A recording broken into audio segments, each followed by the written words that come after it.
All right. Welcome back to the Incarcerated Minds podcast. Look at this. We're getting professional on you guys. Hell yeah. All right. Well, on this podcast, we talk about prisoners' experience, ex-convicts' experience, prison reform, the justice system, and everything in between. My name is Tristan. This is my host. Eli. This is my other host. Taz. And shout out to our other host, Mello. He's not here with us. He will be in coming episodes. All right. On this episode, we're getting back into Chronicles of a KingPin. The last episode, we got into Taz's, the big kingpins over here, entrance into prison and his first few years. But I want to dive back and get into some of the crazy stories. Some good stories. Yeah, some good stories. Real good stories. That he went through in prison. I'm sure you guys are very open to hearing about them. All right. So let's start off with, tell us your first, the first crazy experience you had in prison.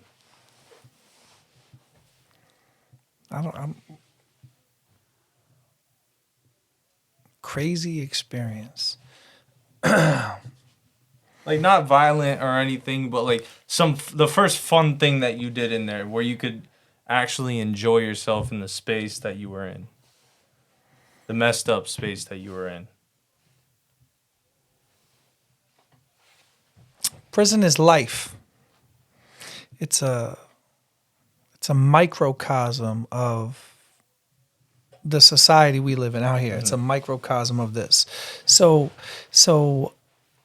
once you adapt to understanding that you still have a life, it just becomes your life. Time is your life, right? So if you choose to use that time and live, you have friends, you know what I mean? You work out, you read, you take this horrible traumatic experience that you're going through and you live. Yeah. And I had fun all the time. I mean, to be honest with you, laughing, joking, playing cards.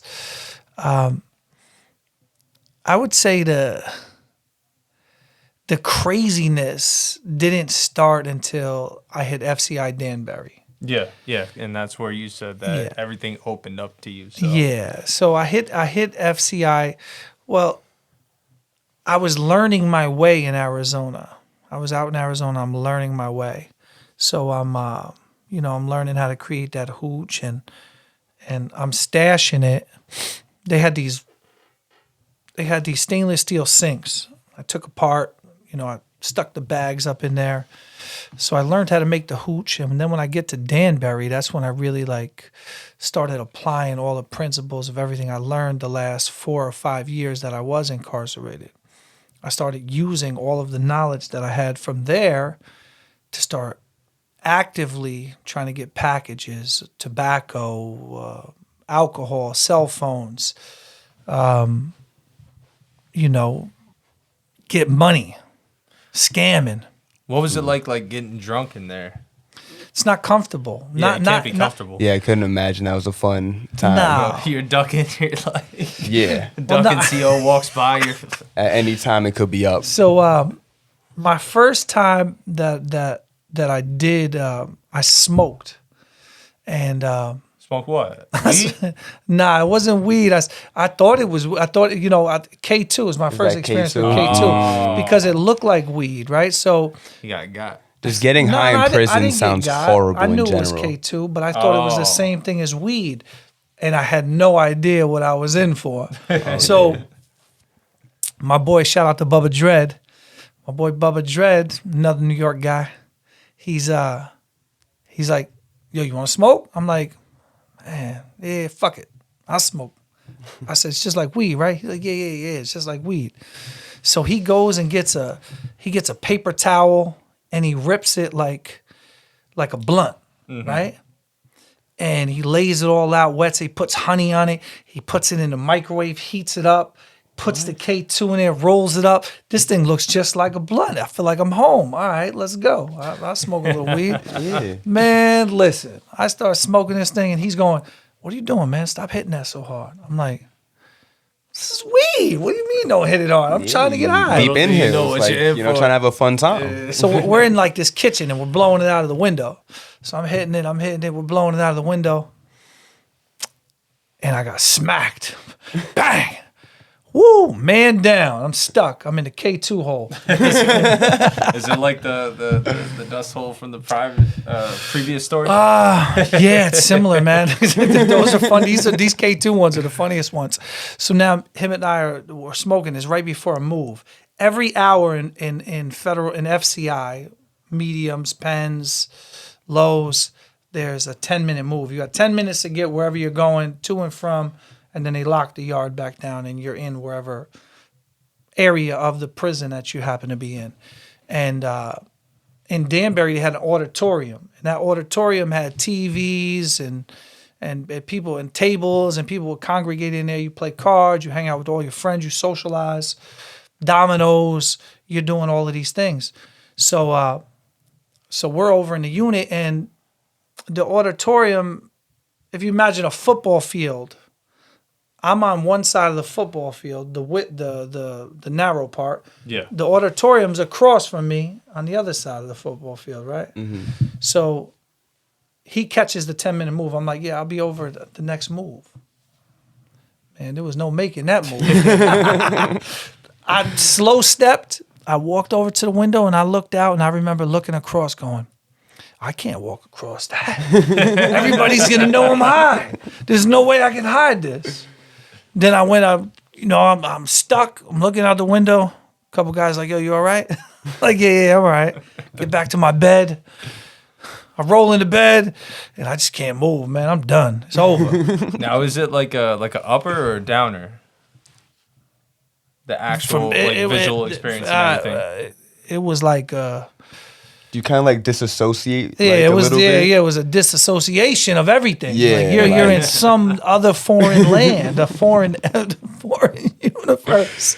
You're not getting high in prison. Yeah, sounds crazy. You ever see the videos of those dudes? They're fucking leaning and everything. Nah, you don't even understand. I don't know if that's K2 or whatever. Nah, you don't even know. It's so bad. Like they learned how to, because at first in Danbury we were getting the stuff that looks like weed, but then they're getting sheets of paper and they're vaping it. Yeah. So they take 2 batteries and a little piece of wire, and they coil the paper K2 up in the wire. Oh. And then they hit it and they charge it. It turns red hot, and they hit it. They inhale it real quick. And I've seen them. I've got so many of those. Like one night I go to the computer. I'm sending out an email. Boom, boom, boom. And 2 guys are in there smoking. So I leave. They smoke, they hit their little vape, and then they leave. And I finish emailing. I leave. I go around the corner. One guy is bouncing against the wall going, and he's drooling, right? I'm like, oh, man, he's done. I go around the next corner. The other guy's looking in the mirror, and he's banging his head on the mirror, and he's drooling all over. Sauce. Oh, yeah, sauce. That's crazy. The drinking, like, it's not comfortable drinking because they come around and breathalyze you all the time. Wait, do they actually? They actually walk around with breathalyzers? 100%. They'll breathalyze the whole unit. Are you serious? Yeah, they'll go line up. Let's go, breathalyze. That's so insane. It's not. Yeah, they're trying to get you. They're trying to take the joy out of anything that you possibly can do in there that's joyful. That's their goal, is to make you as miserable as they possibly can. Like, you're not bothering anybody. Most people get drunk and they go to sleep. That's just like in the world. Like I said, it's a microcosm. You got some people that might get rowdy. Rowdy, but it's not. It's few and far in between. So what they do is they lock everything down, close everything tight for those few and far in between. Have you ever seen anyone get in any psychedelics like shrooms or acid in there? I've heard of people. My buddy was doing shrooms acid in the camp, and I told him he was out. Yeah, there's no way crazy. I'm doing that. I mean, that's crazy. It's already hard enough to do out here. Yeah, see the walls moving and everything moving, and then no. I know a guy that was smoking crack in there. Smoking crack in prison. Wow. How do you even obtain crack in prison? Oh, you go. Do they not have dogs that come around? Yeah, sometimes the dogs. You But guys are shiesty. yeah. They got Hey, sometimes. if there's they a got will, there's a dogs. way, I guess. Yeah, we had we had stashes everywhere. You gotta learn how to stash. That one behind the number was crazy. Yeah, That was crazy. You walk by it every day, and you just don't know that there's a whole People stash. are innovative. I don't understand when he found the time to go back there and do it. When nobody was around. Yeah, that's insane. What about tattoos? What are the craziest tattoos you've seen in there? How was it getting a tattoo in prison compared to the outside world? It's the same. Well, don't you need to hide it from the COs and everything? Like You you're gotta not hide allowed the to. tattoo from the CO, really, because you get a 200 series shot for it. So you go to the shoe, they take good time, for getting a tattoo. Because again, they want control. They want to control all the narratives. So they'll run around telling you that you're getting hepatitis, everybody's passing diseases, when in all actuality they're lying. Yeah. Right? Because when you get a tattoo in prison, right, you go find they either take a spring from a pen. They heat it and straighten it out, and then they sharpen it. They take like an eraser from a pencil, and they'll slide it on, and it gives them the angle, and they'll rub that on some type of stone till they get a sharp point. Or they'll take a piece of a guitar string, and then you take your own Bic pen, that's your barrel, and then they hook it to their gun, right? So you got you're in charge of your barrel, your gun, your barrel, your needle, and your ink. So you personally, each person that gets a tattoo personally gets a barrel. Gets a barrel, okay. gets a needle, and gets your own ink. You get all of those things. They use rubber gloves. They always have rubber gloves on when they're tattooing you, new pair. So it's actually a clean environment. It's not. Yeah, no one's sharing needles or anything. I see guys with their whole face done. Yeah. My boy got a big Cadillac symbol on the side of his head. Hey, he obtained like they were doing, but they get crazy with the inks. Like they took airbrush ink and they dried the alcohol out of it somehow, and to get colors because everything's black and white. Yeah, the ink making process sounds crazy in there. I've heard some crazy for the most part, ways soot. they do it. You burn, burning something. You burn like baby oil. You burn Vaseline. Yeah, mix it with collect the Vaseline soot, and everything. Yeah, and you bring it down and you mix it. Well, a lot of people don't know that some of the best tattoo artists in the world are in prison. I mean, just because a lot of creative people, not licensed end or up there. anything. Yeah. Just bad circumstances. Listen, those guys make everything in there. Mm-hmm. Yeah, those guys are like the greatest. They make lights out of like an MP3 player. They could fix this phone in there, and they've never even had one. Oh, Yeah. they're gonna find a way to fix a phone. Yeah, they're fixing anything, bro. They make chargers. They make lights that you could plug into MP3 charge. They take the batteries out, the lithium-ion batteries out, and they hook those to other things. I watched a video for a phone charger. They were shoving batteries down in a tube, and then they like connect to one side and plug it into the phone. 100%. They make phone chargers, right?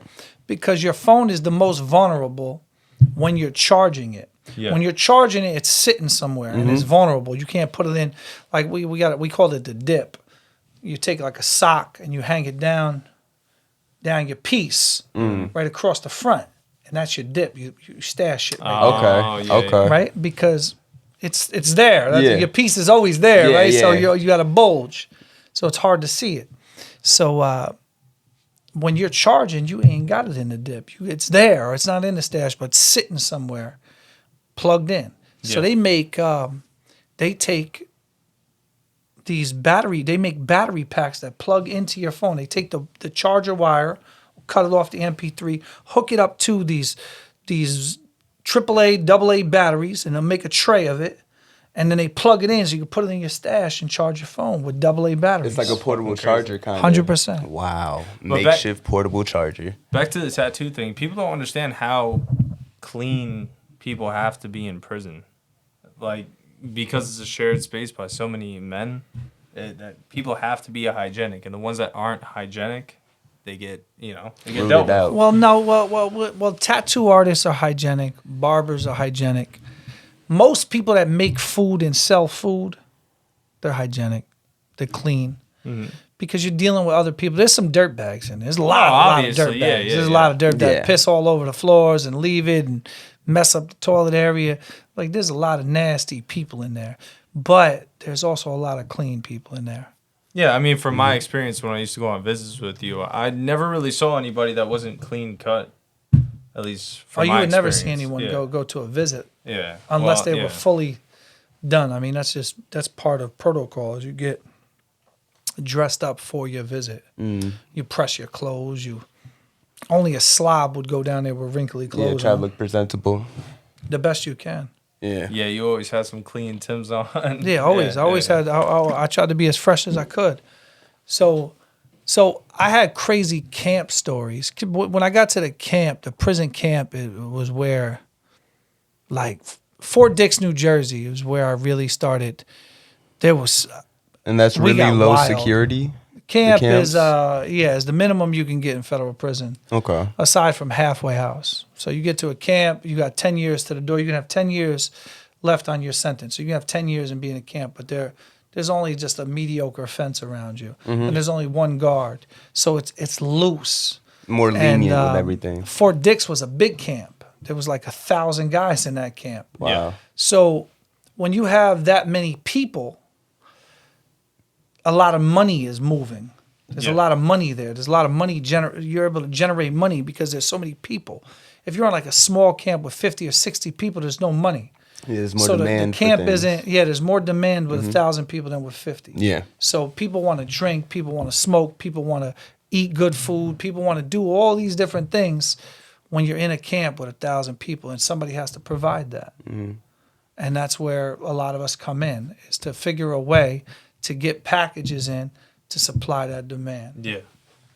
Like you're talking about hygienic, right? So from MDC Brooklyn, when I first got into the feds, I seen Spanish guys and they were grinding dominoes on a wall. And I didn't know what they were doing. I'm like, what are you doing? Like, they're breaking domino pieces and they're sanding them on block wall. They're sanding them, and then they're taking like fine sandpaper and they're making hearts and like triangles and just round balls, and I didn't know what they were doing. Come to find out, what they were doing is they were inserting those into their joints, right? Oh. So they're cutting it open and inserting them in their joints, and like then I was like, yo, you guys are crazy. Jesus Christ. Because I was thinking then, like, you got like 20 years. Like, what are you inserting that in there for right now? Yeah, what's the like, I'm what's not the rush? understanding what you're doing here. Yeah. So all through prison, Arizona, they're doing it. Not so much in Arizona because it's more predominantly like Colombians and Puerto Ricans and Dominicans are really the ones that do, and Cubans. They're the ones that really do that. So fast forward to the camp, and I met a white dude that had it, and I'm like, oh, you're crazy. Like, what was you doing? Yeah, a little. You little like, crazy. how did you get that? Like, what? So he tells me, yeah, I got it. But he was getting ready to go home. So he goes home, and he's calling in. He's a good friend of mine. I still talk to him. Yeah. And he's calling in, and 2 different times, a woman got on the phone and was like, oh, you're still in prison? I'm like, yeah. And they're like, the greatest thing you could ever get is that bead. Get the bead. I'm like, get out of here. Wow, they Right? were praising it. Yeah, they were praising the bead, right? love it. And then, so that was the first time. The second time, it was like his wife got on the phone, was like, you got to get that. You don't understand what it did to me. I'm like, what? This bead, bro. This a domino.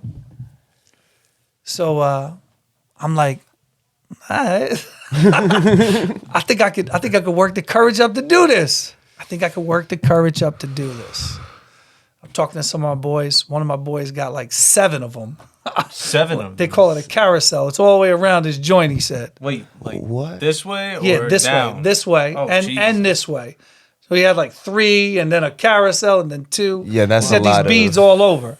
He's That's got a- tons of these things. Jesus. So I'm like, Lot of extracurricular I don't. stuff. This is crazy.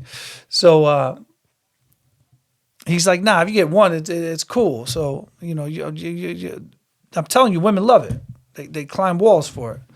And I'm like, I don't know, bro. I don't know.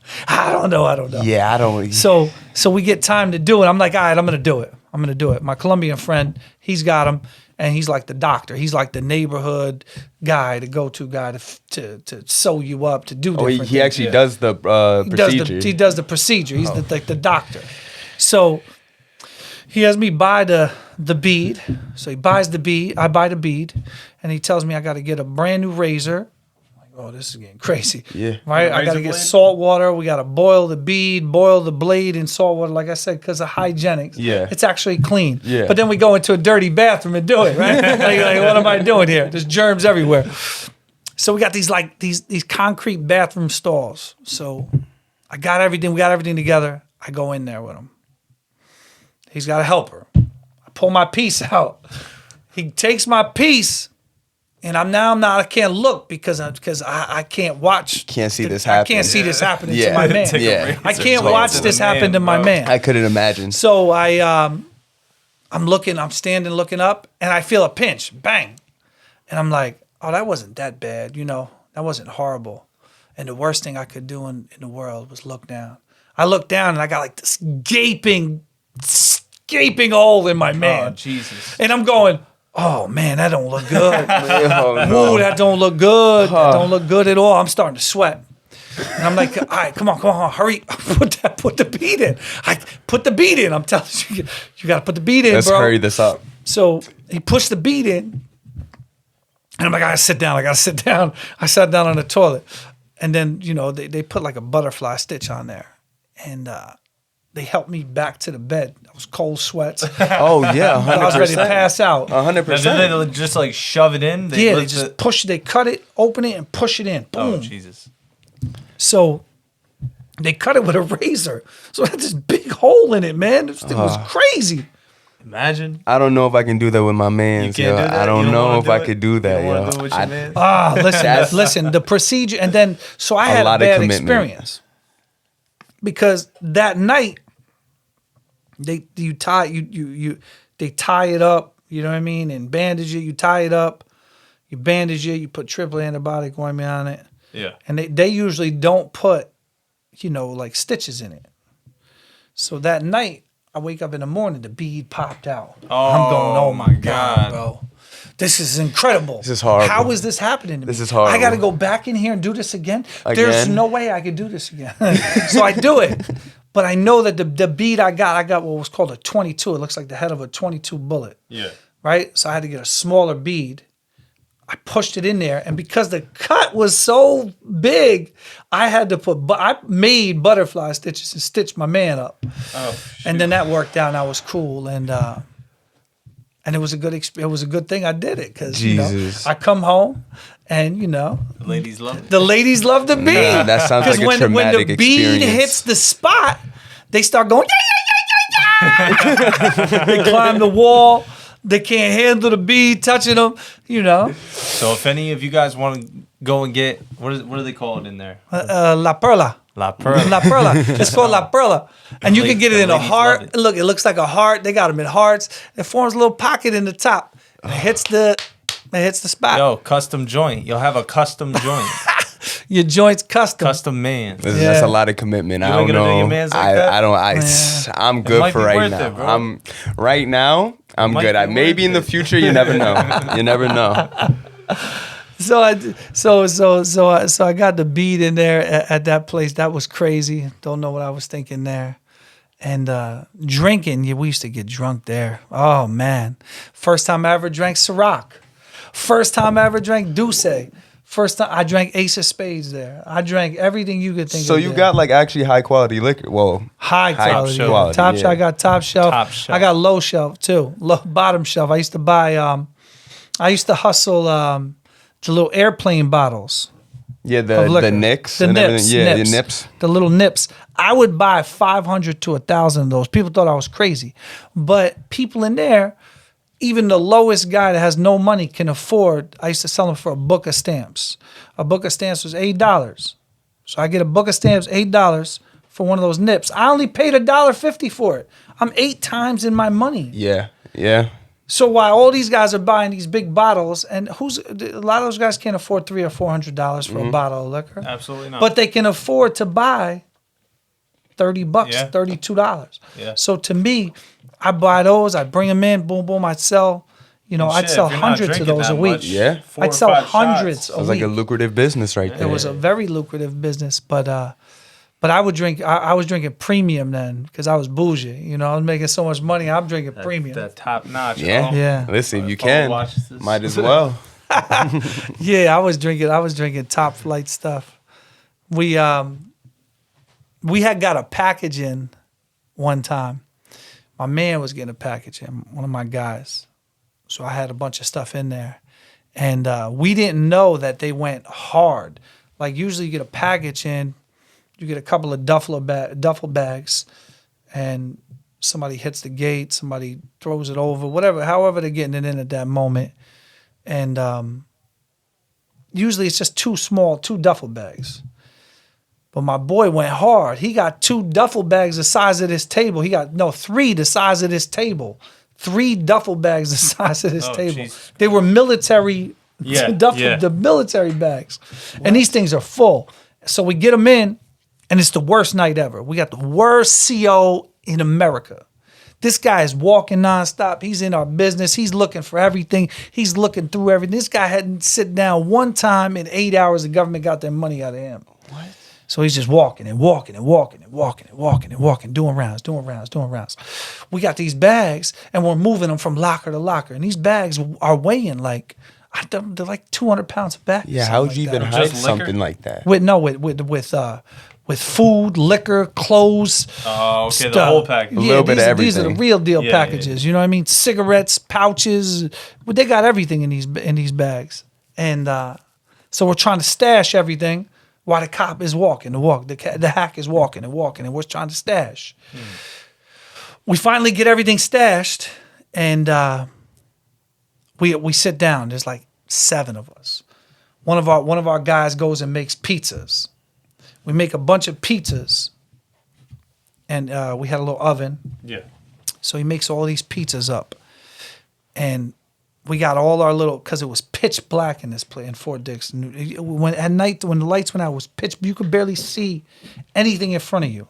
So we got all these little flashlights sitting up, and we think the guy is done walking, right? Because his shift's gonna change. I don't know, in like 30 minutes. So we're like, all right, we got a little bit of time. We could take it easy. Nah. So we get our pizzas all made. We're all sitting down. We got liquor all around us. And the cop decides he wants to do a round. Oh, no. He comes walking around the corner, and he looks up at us. Now we're already half in the bag because we're all banging them straight. We're all drunk. And he looks up, and he goes, nah, I ain't going over there. That's He goes, too much paperwork. I'm not going over there. Nah, there was so many of us, man. It might have went down that night. You ever see that movie? What's the movie with the bank robbers where they're running out the bank with the bags and the guns? And the cop sees look them at right the cop, there. The cop looks at them. Rolls and he up just his rolls up window. and drives. Yeah, that's what he keeps did that going. night. Yeah. He just turned around and he left. He seen us all in a circle, and he just turned around and left. Sometimes you gotta do what Smart. you gotta do, man. No, Yeah, smart he was decisions. smart Gotta because make that the might have smart went decisions. real Yeah, bad. smart Yeah, decisions. yeah. You made That a smart might have went decision. real There there. was bad. no way all y'all were going down for that. That place was crazy. That camp, I ain't gonna lie. Listen, they would have guys, lookouts. People would pay. So today might be my turn to do a book of stamps for a lookout. And then, every 7 days, you might not pay for 3 weeks, 2 weeks. You pay once every 2 weeks for the lookout. And the lookout would watch. And his code word in Fort Dix, New Jersey was chocha, pussy. So he would be like, chocha, chocha, chocha, chocha, when the cop was coming, right?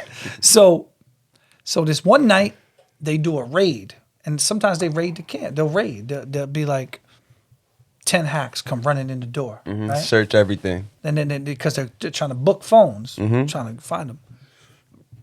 I'm sitting in between. They had these real tall lockers, like 6 foot tall, and then they had them sitting next to tables. So you could sit in on a table and you be on your phone, right? So I'm on my phone, right? And I got 3 phones charging next to me. They're all plugged into the wall. And all of a sudden, the lights go out. Boom! Chocha, chocha. They had no choice. They came through the back door. They came too fast. So they shut the lights out. Now it's pitch black in here. Now the hacks are like, oh, you guys want to turn the lights out? You're turning the lights out on me. I jump up. I go to run with my jack.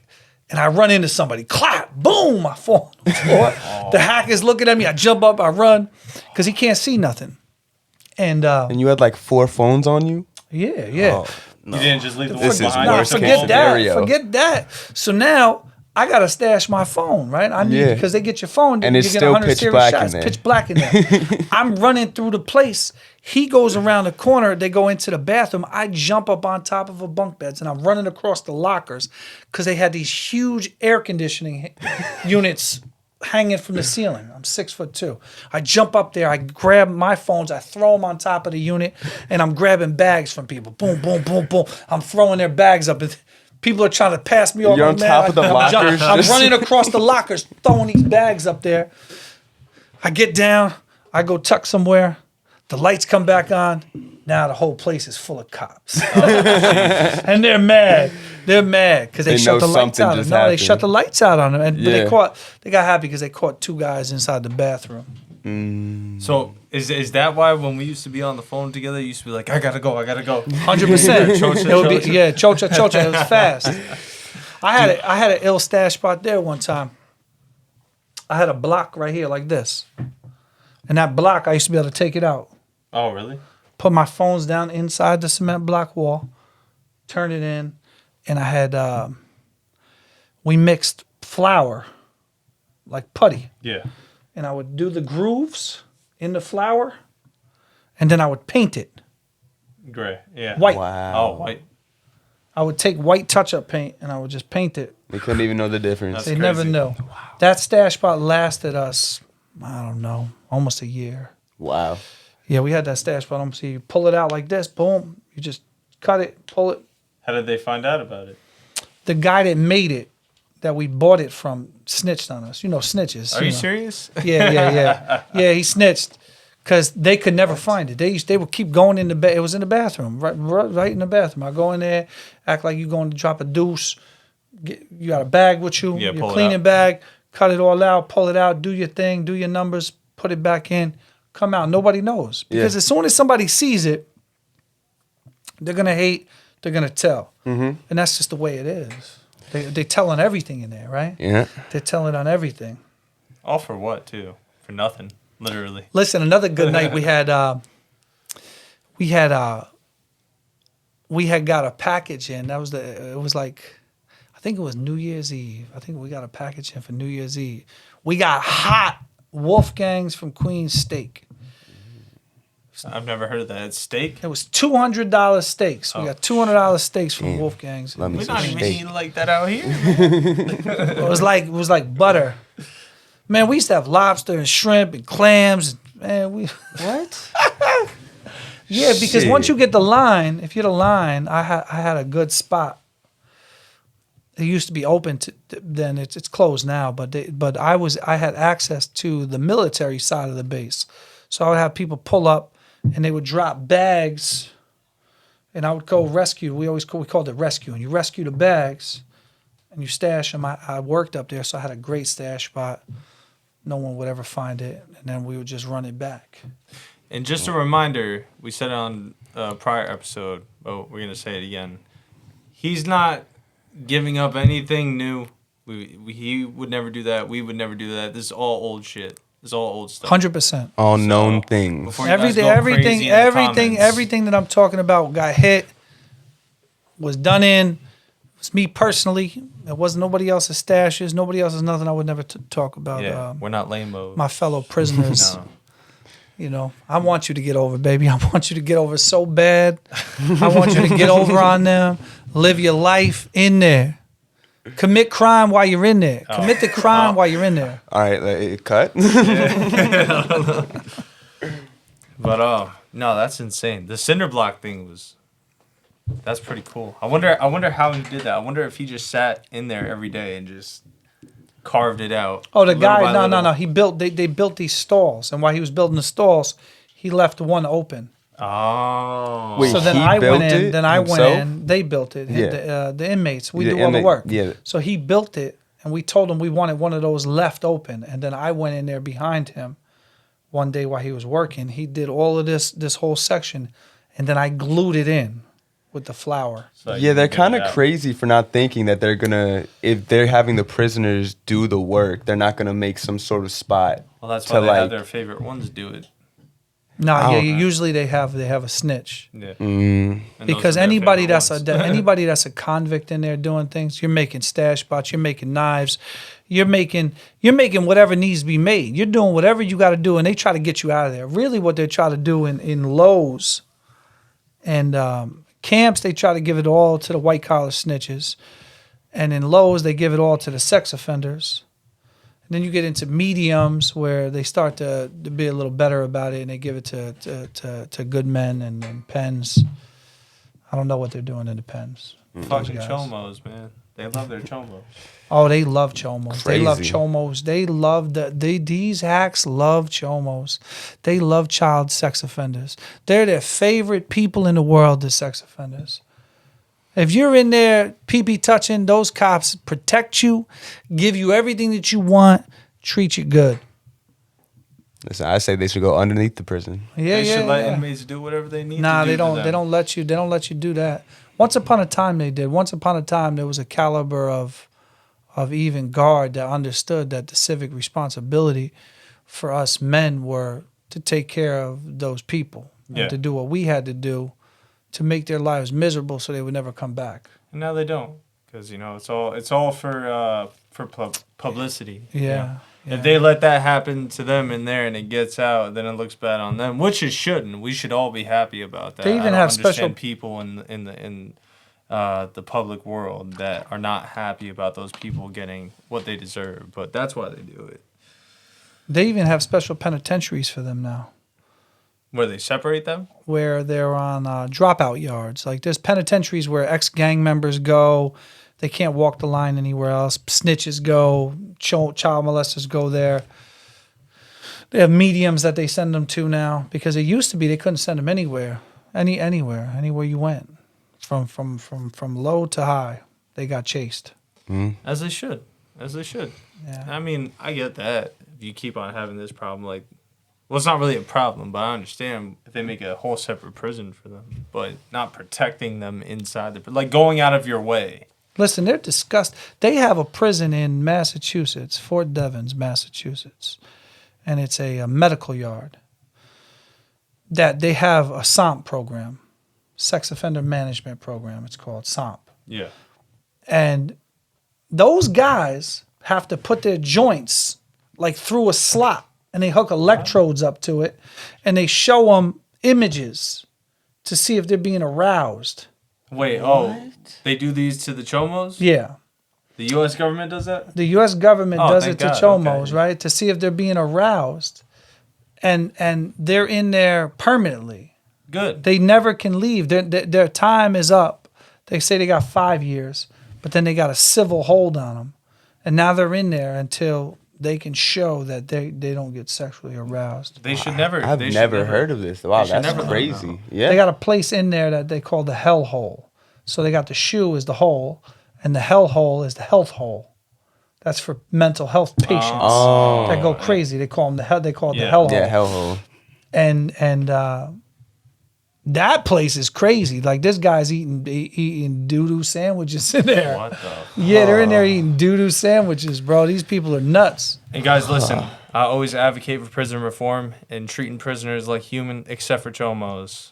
That's the honest gotcha. I don't give a fuck what they do to them, what the U.S. government does to them, what the police officers in there do to them. I really don't give a shit. So it's not a contradiction. I'll openly tell you that. You fuck around, you find out. I got a funny story for you. So I'm a barber. You know, I told you guys that was my hustle. So I go to Danbury, and I'm a barber. So when you're a barber and you're a white barber, you're expected to cut Chomo's hair, but I'm not cutting no Chomo's hair. It's not happening. I'm not cutting a Chomo's hair. I'm not doing nothing for a Chomo. It's my civic responsibility to treat him like dirt. But why is a white? He takes why does innocent. the white barber have to do Because they're white. Predominantly child molesters in there are white. There's black ones and there's Spanish ones, but they hide within the black and Spanish cars. The white guys are out there. Everyone knows who they are that? because you white said the men white put guys. them out. Yeah. So I'm in the barber shop and I got this this Chomo comes walking in. And he's like, and he's waiting and I'm ignoring him. And he's like, "Hey sir, can I get a haircut?" He's like, "I ain't got money and they told me you have to cut my hair." I said, Yeah, I gotta cut your hair. I do have to cut your hair. What do you need done? He was like, "I heard you're good with scissors." I'm like, yeah, I'm good with scissors. I can scissor cut your hair. And he had real nice hair. And you look, I'm bald. I'm going bald. At that point, I had hair, but I had T-tops. Bad. I was done. It was over for me. So now I'm already hating on this guy. He's got this beautiful flowing hair. I'm like, yeah, I got you. Come on. I spread the cape out. I flourished the cape out. I put it all around him. And I'm like, "All right, what do you want to do?" He's like, "Well, I just want to take some off the side, just a very little off the top, and then tighten up the sides for me if you can, sir. And I just don't have any money to pay you." I go, "All right, I got you." So I go back. I'm brushing all my tools off. I'm brushing my scissors off in front of him, making a huge, big display of all of this. And I grab my clippers and I go, whoa. I zeke him right down the center. And then I zeke it off, take it all off. I said, and I pulled the cape off. I said, "Here you go, bud. You can come in once a month for that. It's a BOP haircut." This is what I'm forced to give you. He was so mad. He was angry. He stormed out. I said, "You can go tell the lieutenant." Till he ran to the lieutenant's office because they're going to go snitch on you. And some of the lieutenants in there were tough enough to say to him, "Man, get out of here. You got your haircut. They're good sports about it. Yeah. Lucky Another you didn't take time, the scissors. listen. Another time, I'm walking with Mello. We used to walk laps in the front. You could walk around the front of the compound. So we'd walk laps. We get up behind a bunch of chomos, and they're talking about me like, "Man, that fucking Taz, man. This guy's such a piece of shit. He's such an ass. He treats us so bad, man. He won't cut our hair." And I'm behind them laughing. I'm right behind them laughing. Yeah, thank you, bud. Thank you. Should have made better life decisions. Cut your hair. I ain't cutting anything. Should have threw something. Yeah, that's what they needed. Rock. Nah, you get a lot more Stone. time. You go playing with them people. It's crazy. You play with them people, watch what you get. You'll never leave the prison. It's insane. All right, guys. I think that's a good place to end it. Remember, Take don't care. do crime. Do not go to prison. What do you say, Dad? Don't go to prison. Don't Tell go him, to don't do go to not go to prison. Live your life out here. Freedom Yeah. is the most valuable commodity that exists. It's not fun. Freedom is worth more than anything. You can't buy time. Remember that. You can't buy time. A billionaire can't buy an extra second on his life. No, you cannot. Yeah, take his word for it. As you can see, we're trying to make the podcast better for you guys. So if you guys have any ideas or comments or anything to help, make sure you comment it. We'll take it into consideration. Not everything, because some of you guys are stupid. No, I'm kidding. Please let us know. Yes, let us please. know how we can change things, make Seriously. them better. I was only joking. We're trying to make this entertaining for people. And hopefully we will have some T-shirts and some hats and some stuff for you guys soon. So, On the way. Yeah, on the way. It's coming. Elijah's- Take care. Good night. Yeah.